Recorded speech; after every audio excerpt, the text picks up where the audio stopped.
그는 흉한 소문을 두려워하지 아니하며 여호와를 의뢰하고 그의 마음을 굳게 정하였도다. 아멘. 마태복음 11장 19절 말씀. 나는 마음이 온유하고 겸손하니 나의 멍에를 메고 내게 배우라.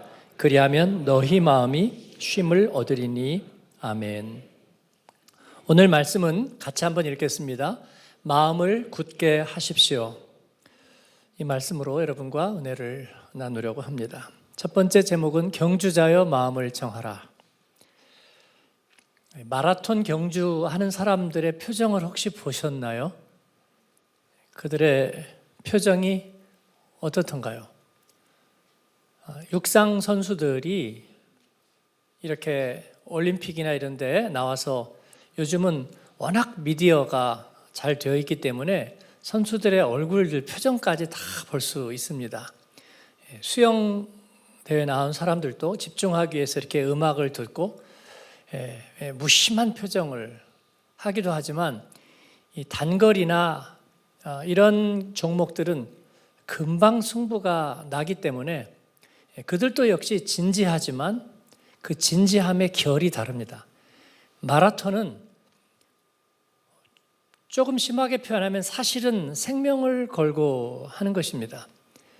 42.195를 올림픽 선수들은 거의 내내 2시간 조금 넘는 그 시간 동안에 내내 100m 속도로 달립니다. 그러니까 우리가 생각하는 100m 속도로 달려야만 2시간 어간에 들어올 수 있습니다. 그리고 그 난이도가 엄청나고 심리적인 중압감이 말로 할 수도 없습니다.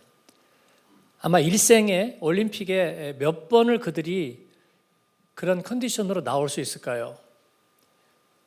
그렇다면 아마도 한 번이나 두 번을 나오기 위해서, 그것도 4년에 한 번 있는 그 순간을 위해서 자기의 모든 것을 거기에 걸어야 되는, 여러분 그 표정이 어떨 거라고 생각하십니까? 그 표정은 진지합니다. 진지한데 짐짓진지한 것도 아니고 뭔가 비장한 듯이 과장된 표정도 아니라 대단히 사실적이고 순수하고 그러면서도 대단히 진지합니다. 저는 그 표정을 볼 때 많은 것을 생각합니다. 그들은 머리에 띠도 짐이 되는 헌신의 경주를 펼쳐야 될 것입니다. 그들이 원하는 것은 무엇일까요? 자기를 이겨낸다? 삶의 의미를 찾는다? 그것으로 얻는 보상으로 나머지 인생을 편안하게 산다? 그런 것들이 결국 목적이라면 그들이 지금 당장 치러야 될 대가는 사실은 너무 혹독하다고 볼 수 있습니다. 제가 케냐는 마라톤으로 유명합니다. 그들은 날 때부터 그냥 뛰면은 마라톤이 되는 줄 알았는데 정말 모욕적인 생각이고 나이브한 발상입니다. 제가 몬바사라는 케냐 해안에 정말 습도가 엄청 높고 그냥 가만히 있어도 짜증이 나는 그 지역에서 케냐 마라톤 선수가 훈련하는 모습을 보았습니다.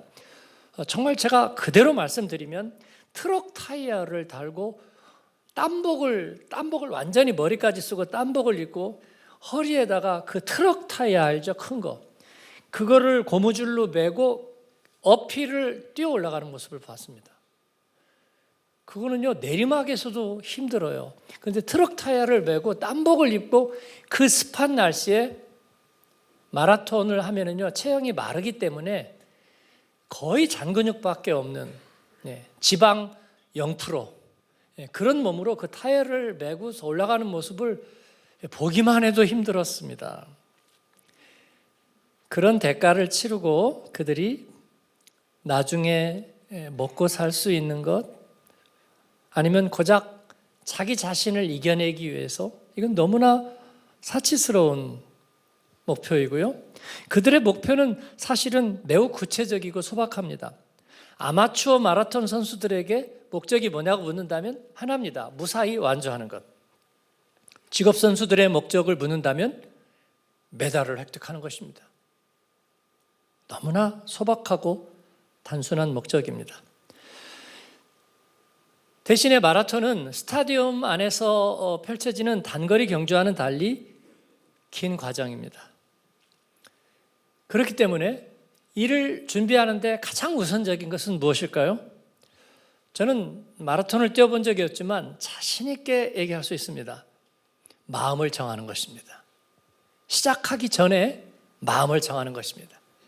내 목표 메달의 그 순간까지 결코 포기하지 않고 끝까지 간다는 것을 미리 마음으로 정하는 것입니다. 이탈하지 않고 끝까지 가겠다는 결심.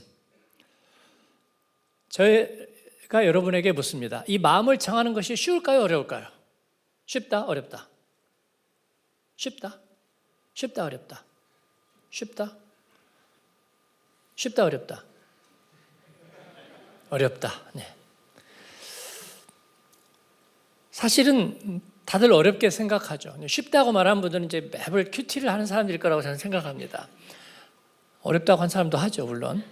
근데 어렵다는 것은 뭐냐면 그게 가지고 있는 그 마음을 결정하는데 따라오는 그 다음의 일들이 너무나 어려울 거라는 걸 미리 예상하는 거죠. 그런데 마음을 정하는데 그런 값을 미리 치러야 될 필요가 있나요, 없나요? 있나요, 없나요?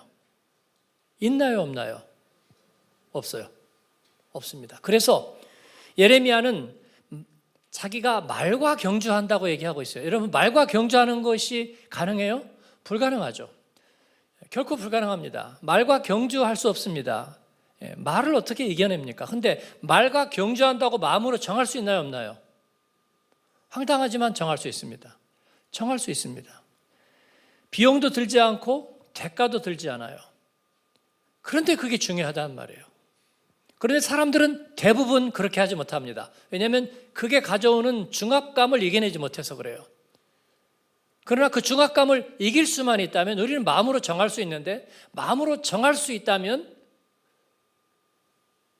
마음을 정한 사람들이 다 메달을 따지 못하겠지만, 그러나 메달을 딴 사람 중에 마음을 정하지 않은 사람은 저는 한 명도 없다고, 마라톤의 역사상 한 명도 없다고 저는 자신 있게 얘기할 수 있습니다. 왠 줄 아세요?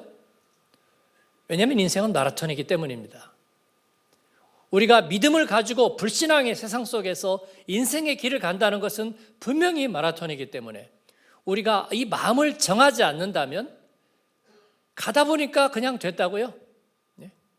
과학이 발전하고 기술이 발전하고 그 다음에 때가 맞아 돌아가면서 올해는 풍년이고 또 내년에는 세계 금융시장이 원활하고 그 다음에는 모든 여건이 맞고 전쟁 없는 75년을 지내면서 모든 것은 장밋빛 꽃길로 걸어갔기 때문에 우리는 마음을 정하지 않았음에도 성공할 수 있었다고요. 그런 일은 일어나지 않습니다.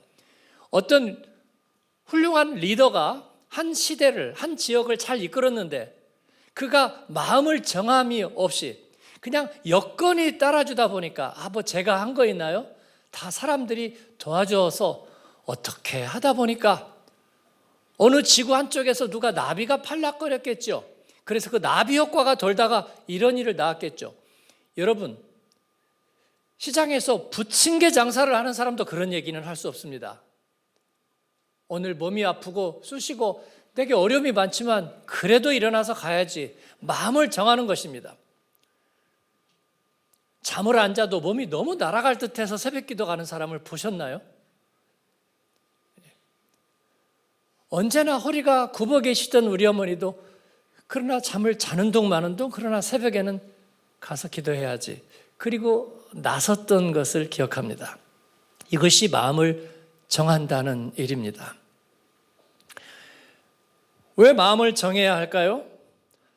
이 단순한 목적을 이루기 위해서, 그러나 감당하기 힘든 험난한 과정이 기다리고 있기 때문입니다. 그 험난한 과정은 두 가지로 얘기할 수 있습니다. 마라토너에게도, 그리고 우리의 인생에도, 또 하나님의 나라를 향해 가는 철로 역정의 순례자에게도 장애물은 두 가지입니다. 첫 번째는 시련이고 두 번째는 유혹입니다. 모진 시련과 유혹이 끝없이 펼쳐질 것입니다. 시련은 대개 보이는 것들을 말합니다. 몸으로 겪는 것들, 그리고 보이는 것들, 이런 걸 우리가 시련이라고 말할 수 있고, 유혹은 보이지 않는 것들입니다. 예상할 수 없는 것들이에요.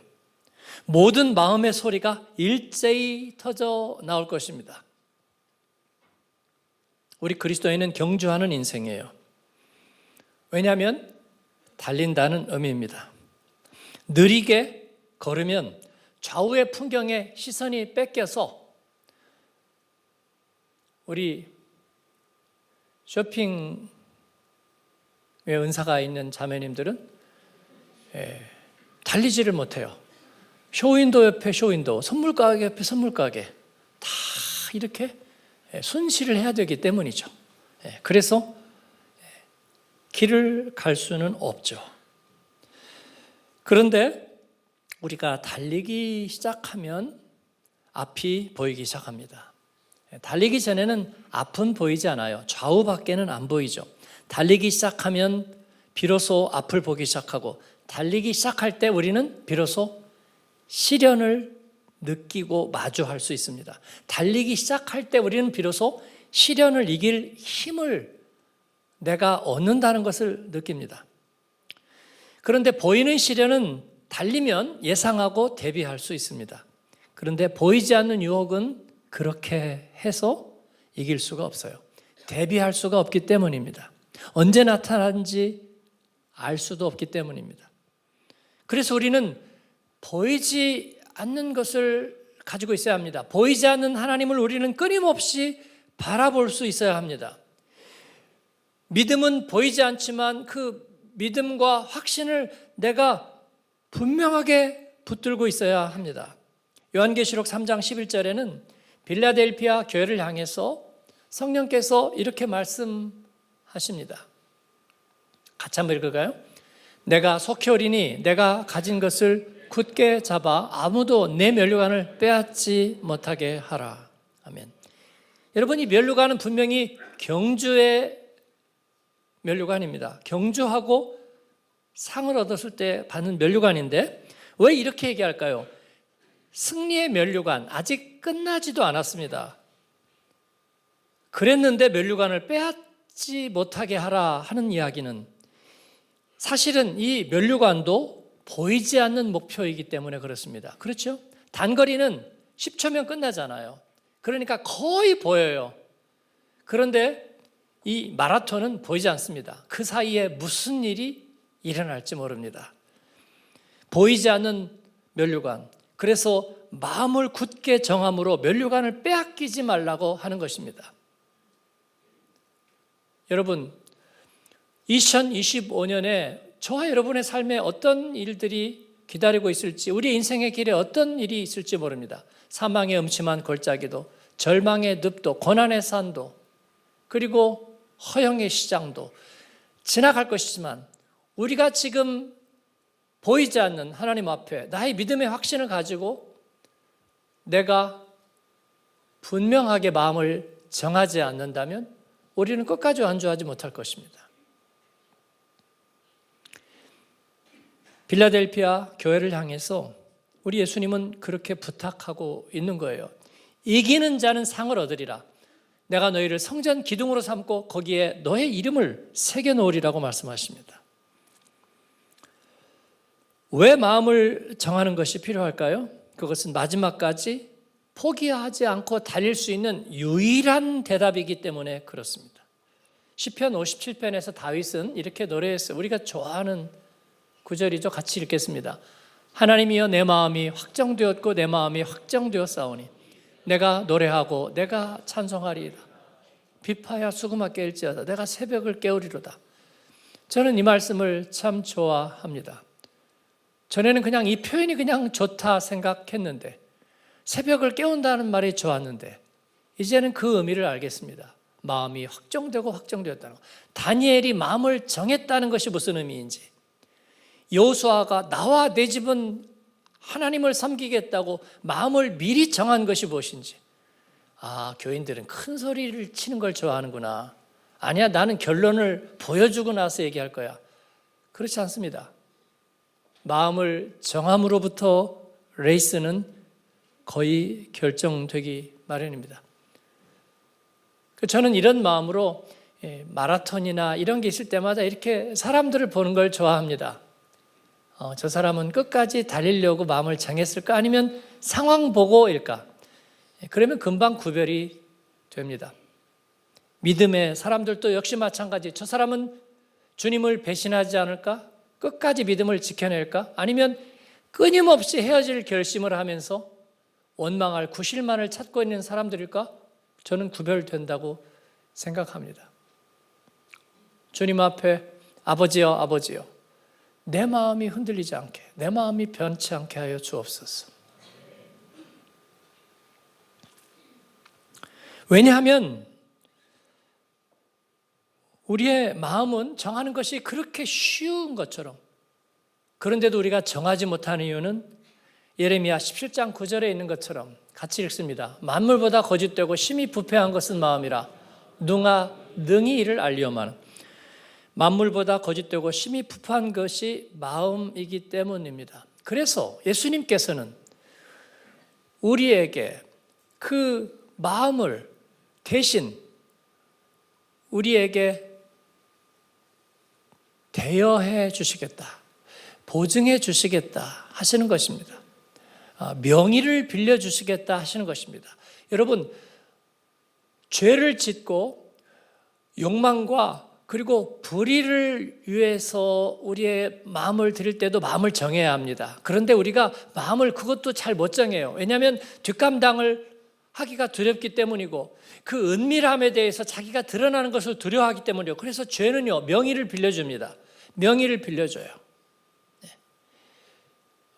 예전에 러브호텔 이런 데 가면 어떻게 해요? 다 감춰주죠. 저도 거기 들어가서 한번 숙소를 못 구해서 거기 들어간 적이 있는데요. 입구를 잘 못 찾겠어요. 주차장을 얼마나 이렇게 치렁치렁 가려놨는지. 차를 타고 이렇게 들어가면요, 또 주차하는 데를 다 가려놨어요. 치렁치렁 넘버도 가려놓고 그리고 프론트에 사람이 없어. 그냥 해서 들어가야 돼요. 그리고 엘리베이터를 탔더니 사람을 만났는데 저를 보더니 깜짝 놀래요. 이렇게 놀라나? 그렇습니다. 그런데 그게 뭐냐면요, 나쁜 짓을 해도 가려주는 거예요. 그리고 그게 뭐냐면요, 명의를 빌려주는 거예요. 당신을 익명 처리해주고 명의를 빌려줘요. 죄는 우리에게 명의를 빌려줍니다. 네가 죄 지을 수 있도록, 네가 마음 정하지 않은 것처럼. 그런데 사실은 자기가 정한 거예요. 그렇죠? 여러분, 원망과 탄식은요, 우리가 증오하고 또 우리의 마음이 멀어지는 것에 대해서 명분이 되지 않습니다. 그냥 명의를 잠깐 빌려주는 거예요. 거기에다가 마음을 넘기지 않는 여러분 되기를 바랍니다. 그래서 우리 매일 묵상하는 그리스도인들은 기도할 때 1인칭 쓰기를 좋아하는 거예요. 그렇지 않으면 막연한 3인칭으로 가요. 하나님, 누군지는 모르지만 그렇게 하게 하여 주옵소서라고 얘기하보다 하나님, 제가 하겠습니다. 하나님, 저는 고백합니다. 주님, 저는 마음을 정합니다. 저는 주님을 사랑합니다. 저는 이 길에서 떠나지 않겠습니다 하고 말하는 거예요. 여러분, 이게 정말 말뿐이잖아요, 어떻게 생각하면. 그런데도 사람들은 뭔가 마음이 불편한 거예요. 1인칭으로 내 마음을 정한다는 걸 불편해해요. 그래서 하나님, 찬송하실게요. 저는 이걸 중성적인 3인칭이라고 그렇게 부릅니다. 나도 아니고 너도 아니고, 아니면 막연하게 누군가 내가 하겠다는 것도 아니고 해주세요도 아니고 막연한 하실게요 화법이에요.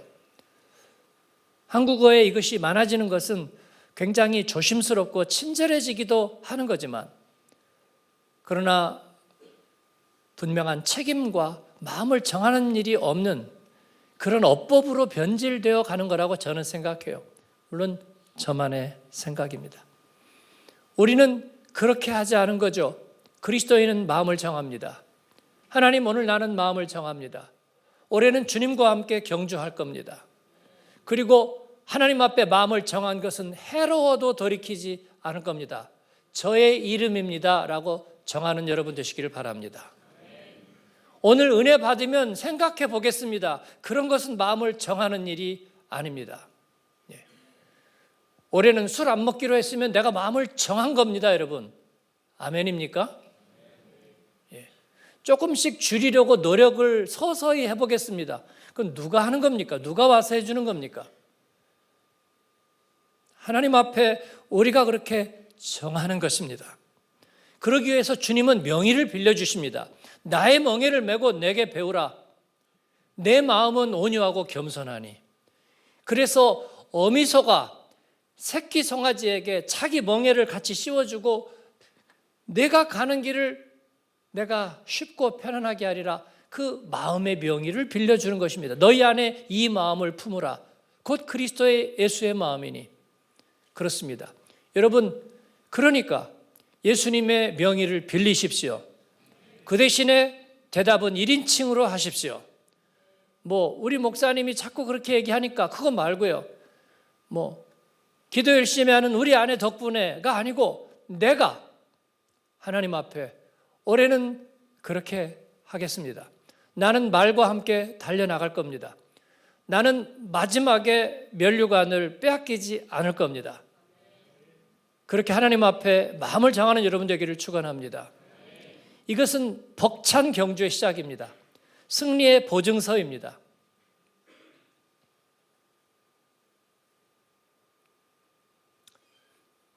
헛됨의 시장을 통과하라. 존 버년의 철로 역정 이야기를 특세에서 2번, 또 수요 집회에서 1번, 제가 3화까지 말씀드렸고요. 여기서 잠깐 소개하고 또 이번 수요일에 4화, 아마 한 5번까지 가야 끝나지 않을까 생각하고 있습니다. 이야기인 즉슨 크리스찬이라는 이름에 이제 예수님을 만난 한 성도가 멸망의 도시를 떠나서 하늘의 성을, 셀레스티얼 시티, 천성을 향해 가는 순례의 여정을 그려내고 있는 우화 소설입니다. 성경에 있는 많은 이야기들이 사람의 이름으로 혹은 지명으로 등장하면서 우화처럼 그려가고 있는데 300년이 넘은 이 소설이 오늘날에도 읽혀지고 있는 것은 우리의 인생과 이 순례의 여정이 많은 부분이 대조되고 또 감정이입이 되기 때문에 그렇습니다. 이 크리스찬은 긴 여정을 가면서 숱한 시련의 골짜기와 유혹의 소리를 만납니다. 이 레이스의 장애물은 제가 2가지라고 말씀드렸죠. 이것은 성경과도 일치합니다. 보이는 시련과 보이지 않는 유혹. 그러나 길은 좁고 곧은 외줄기이며 천성에 가는 길은 이 시련의 골짜기와 유혹의 소리를 피할 방법이 없습니다. 우회로와 돌아가는 길이 종종 나타나는데 모두 멸망의 길일 뿐입니다. 그래서 이 크리스찬은 선택의 여지 없이 좁은 문을 지나서 이어지는 곧은 길로 행합니다. 절망의 늪을 지나고 고난의 산을 넘고 사망의 음침한 골짜기를 지납니다.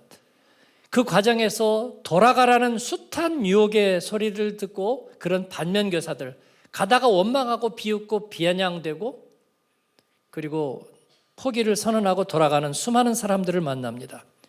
그리고 그 길을 휘어진 길로 가라고 휘어지게 만드는 우회로를 가라고. 길이 하나만 있는 건 아니잖아. 그건 독선이야. 다양성 속에서 찾을 수는 없어. 가문이설을 만나지만 그때마다 크리스찬은 도우심의 은혜를 경험합니다. 뿐만 아니라 그러다가 만신창이가 되는 것이 아니고 그는 그 안에서 점점 성장합니다. 그가 지나야 했던 길 중에는 무서운 골짜기와 힘든 산만이 있었던 것은 아니에요. 그 대신에 화려한 도시와 화려한 시장도 있었습니다. 그 이름하여 Vanity Fair, 헛됨의 시장이라는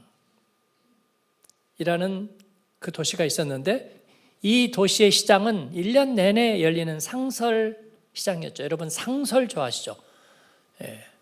저도 좋아합니다. 상설 할인 매장 이거 좋아하는데 상설 시장이 있었는데 그 이름이 헛됨인 것은 그 마을 자체가 헛되고요. 그 마을에서 파는 모든 물건이 헛되다고 해서 붙여진 이름이었습니다. 그런데도 그 시장은 늘 북적이었고 많은 사람들이 여러 이름을 붙여서 거기에서 많은 물건들이 유통되고 있었습니다. 그런데 사실은 진실은 뭐냐면 그 시장은 그 사람들을 위한 것이 아니라 이 도시를 지나는 천국 순례자 그들을 미혹하기 위한 오직 그 목적 하나였습니다. 그 시장에 감추어진 주인은 사실은 바알세불이라는 마귀고 그 수하는 아볼루온이고 그의 군대들이었습니다. 그 시장에서는 모든 것을 살 수 있다고 광고합니다. 집도 땅도 지위도 명예도 직함도 온갖 종류의 정욕과 쾌락도 자기 기호대로 살 수 있었습니다. 창녀도 포주도 아내도 남편도 살 수 있습니다. 자식과 종도 피도 육체도 목숨도 살 수 있다고 붙여놓았습니다. 금은 보석 모든 것 살 수 있습니다. 이 시장에서는 사시상철 온갖 유흥과 놀이와 도박과 사기가 펼쳐졌고 밤이 되면 은밀한 살인과 강도와 불륜과 온갖 범죄도 함께 벌어졌습니다. 모든 물건은 취급되었고 거리마다 유명한 거리들이 조성되어 있었습니다. 영국 거리, 프랑스 거리, 이탈리아 거리, 스페인 거리, 독일 거리. 모든 헛된 물건들이 다 유통되었습니다. 문제는 천성으로 가는 길은 이 마을과 이 시장을 통과하지 않을 수 없다는 것입니다. 크리스찬과 그의 새로운 순례자 동료인 신실이라는 이름의 신실 씨가 같이 여정을 가면서 이 시장에 들어섰습니다. 이 시장에는 큰 소동이 일어납니다. 이 두 사람 때문에. 그들은 짐짓 두 사람 때문에 소동이 난 척했지만 사실은 그들이 거기에 있는 목적은 이 두 사람을 넘어뜨리기 위한 목적일 뿐입니다. 그들이 소동을 일으킨 이유는 세 가지가 있습니다. 첫 번째는 그들의 문화가 너무나 달랐기 때문입니다. 옷차림과 문화가 그들과 너무나 구별되었기 때문입니다. 그들이 무슨 이상한 옷을 입은 것은 아닐 겁니다. 그런데도 분명히 구별이 됩니다. 두 번째는 그들의 언어가 달랐기 때문입니다. 헛됨의 도시 사람들과 그들의 언어가 너무나 달랐기 때문입니다. 저는 모태신앙이고 제가 청소년 때 은혜를 받고 바로 신학교를 가고 그렇게 가면서 제 마음에 있는 열등감은 뭐냐면 내가 세상 사람들과 달라 보일 것 같은. 한 번은 방배동 앞을 차를 타고 지나가는데 그때가 초봄이었습니다. 방배동에는 그때 총신대가 있었습니다. 그러니까 시내버스 문을 열리고 사람들이 타는데 약간 헛됨의 도시를 지나는 크리스찬 같은 사람들이 탔습니다. 초봄인데 약간 아직도 겨울옷을 입고 약간 증권 가방 같은 것을 들고 있는 약간 좀 뭔가 매치가 안 되는 사람들이 제가 같이 업계 사람들이니까 금방 알아봤습니다. 아, 애들 신학생들이구나. 그러면서 제가 마음속에 열등감이 확 사로잡혀서 나도 저렇게 보일 거 아니야. 뭔가 좀 없어 보이고 약간 뭔가 동떨어져 보이는 현실감 좀 떨어지는 그런 사람들처럼 보이지 않을까. 뭐 위에 자켓과 바지를 입었는데 좀 매치 안 되는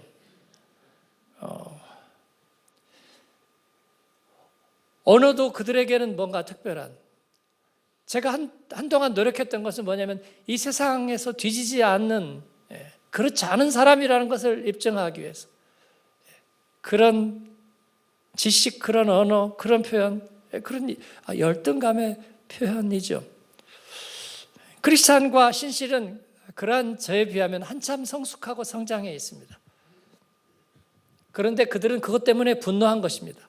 거리낌 없이 자기의 문화를 드러내는 열등감을 느끼지 않은 그들 모습에 그들이 분노하는 것입니다. 두 번째는 그들의 언어가 너무나 달랐다는 거였잖아요.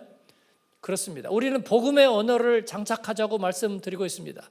애매한 중성적인 3인칭 언어 대신에 1인칭과 2인칭을 분명히 하자. 하나님께 그렇게 한다고 하는데요가 아니라 하나님 도와주세요. 내 손을 잡아주세요. 10월 26일까지 응답해 주세요 라고 얘기하는. 그래서 하나님에게 제가 경상도에서 운전면허를 땄는데 운전학원의 사람들이 그렇습니다. 그때 그 기계가 있고 가다가 뭐 브레이크, 돌발 이런 거를 하잖아요. 경상도 말로 그 컴퓨터를 막 한번 C급을 매겨야 된다. C급을 매겨야 된대요. 그렇습니다. 그렇듯이 우리가 복음의 언어를 사용하지 않으면 그들이 마음이 불편해지는 거죠. 우리가 세상과 다른 언어를 쓰자. 그래서 우리가 복음 언어 캠페인을 벌이고 있습니다. 세 번째는 그들이 그들의 상품을 거들떠보지도 않았기 때문에 그들의 심기를 건드렸습니다. 급기야는 상인들이 뭘 사고 싶어요? 뭘 드릴까요? 하는데 이 크리스찬과 신실은 우리는 진리를 사려 합니다. 이게 무슨 개똥 같은 소리야. 그들은 급기야 폭발했습니다. 체포되었고 미치광이로 판정되어서 즉심 재판을 받고 구타와 모욕을 받으며 감금했습니다.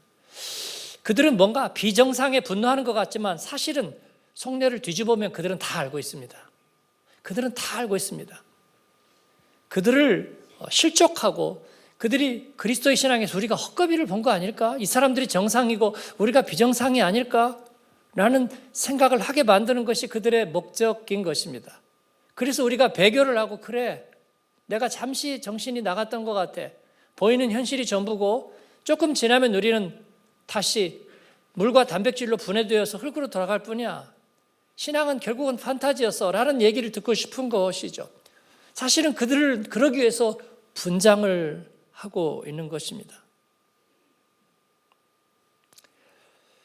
그들은 재판을 받았는데 재판장의 이름은 귀족이죠. 롤드입니다. 선을 증오하는 경, Lord hate good, 번역을 그렇게 했습니다. 그리고 원고 측 증인이 있었습니다. 그 증인들의 이름은 envy와 superstition, 질투와 미신, 그리고 pigthank, 아첨쟁이. 그들이 와서 증인을 합니다. 저들이 우리의 존귀한 왕 바알세불과 그의 그 귀족들을 모욕했다. 우리의 도시와 시장을 모욕했다. 그 귀족들이 누구인가? 옛사람 경, Lord Old Man, 육신의 쾌락경, Lord Carnal Delight, 사치경, Lord Luxurious. 오늘 영어 많이 하네요. 탐욕경, Sir Having Greedy, 뭐 이런 사람들을 모욕했다는 거예요. 배심원들은 또 이름이 뭐 질투, 시기, 불신, 뭐 이런 배심원들이 나와서 이 사람이 유죄냐 아니냐 전원 합의로 guilty, 유죄 판결을 내렸습니다. 사형 언도를 내렸어요. 한 명씩 사형 집행을 합니다. 먼저 신실 씨가 사형 집행을 당했습니다. 그는 순교했고 순교자 신실은 하늘의 마차에 보이지 않는 하늘의 마차에 태워지고 바로 하늘로 올려집니다. 그러나 크리스찬은 사형이 지연되면서 가까스로 그 길을 벗어나서 계속 길을 갈 수 있었습니다. 이것은 우화일 뿐만 아니라 빌립보서의 이야기입니다. 바울과 실라가 구타당하고 그 사람들에게 고발당하고 감옥에 갇히고 그리고 그 가운데서 빌립보 교회가 탄생하는 이야기와 같습니다. 사랑하는 여러분, 올해도 우리는 이 세상 속에서 이 허영의 시장, 헛됨의 시장을 지나갈 것입니다. 피할 수는 없습니다. 그리고 우리는 그 가운데서 분명히 사명과 부르심도 받았습니다. 그러나 우리는 이 세상의 문화와 언어에 오염되고 중독되어서 그 길을 벗어서 하나님 나라까지 갈 수는 없습니다. 목적을 향해서 마음을 굳게 하십시오. 복음의 언어를 장착하십시오. 하나님 앞에. 말씀을 맺습니다. 예수님의 마음을 품으십시오. 철로 역정의 과정에서 크리스찬에게는 시련과 유혹만 있었던 것이 아닙니다. 그 과정 속에서 복음을 듣고 참된 목적을 역시 사모하게 된 또 다른 순례자들이 생겨났습니다. 길을 가면서 그들은 이 크리스찬에게 영향력을 받습니다. 그들은 서로에게 선한 영향력을 주는 사람들이 되었습니다. 그들은 이 구원의 레이스를 함께 갈 수 있었고, 그리고 이 레이스를 설계하신 분, 예수님의 마음을 언제나 나누어 가질 수 있었습니다. 예수님은 너희 안에 이 마음을 품으려구나, 우리에게 그렇게 말씀하시는 분이십니다.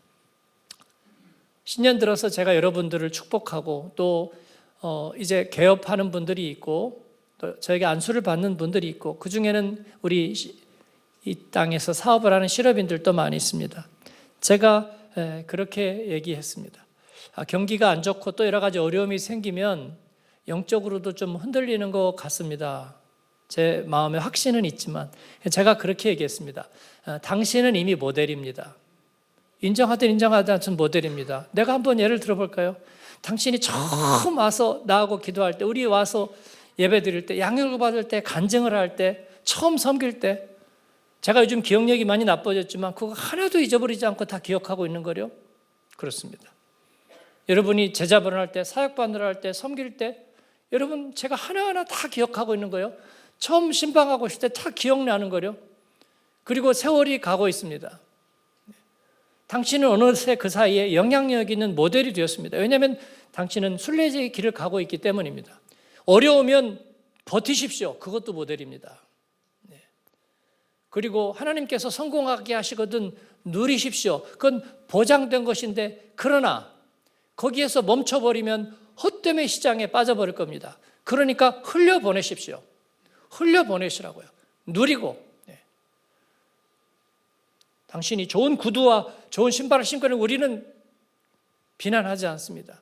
그럴 만한 가치를 가지고 그 대신에 흘려보내십시오. 하나님 앞에 마음껏 쓰임 받으십시오. 우리의 모델입니다. 그런 여러분 되기를 축원합니다. 사랑하는 여러분, 우리가 할 것은 예수님의 마음을 품는 일입니다. 하나님의 계획을 성취하기까지 예수님은 그 하나님의 마음을 품었습니다. 순종의 길을 걸었던 예수님의 마음을 나눠 가지고 광야와 도시를 지나는 것입니다. 예수님을 인격적으로 만나지 못한 분은 지금 도대체 무슨 말 하는 거야? 저보고 그럴 겁니다. 그 되지도 않은 무슨 말을 하는 거냐고. 그렇습니다. 철로 역정은 꿈을 꾸었고 그 꿈 안에 있는 이야기를 하고 있습니다. 그렇다면 저와 여러분도 꿈을 꾸고 있는지 모르겠습니다. 그러나 우리의 꿈이 갈수록 선명해집니다. 갈수록 선명해집니다. C.S. 루이스는 그렇게 얘기했어요. 마음으로 그리던 것을 연필로 그리기 시작하는데 나가보니까 그 연필로 그리던 게 실제로 풍경으로 드러나 있다는 걸 알게 된다.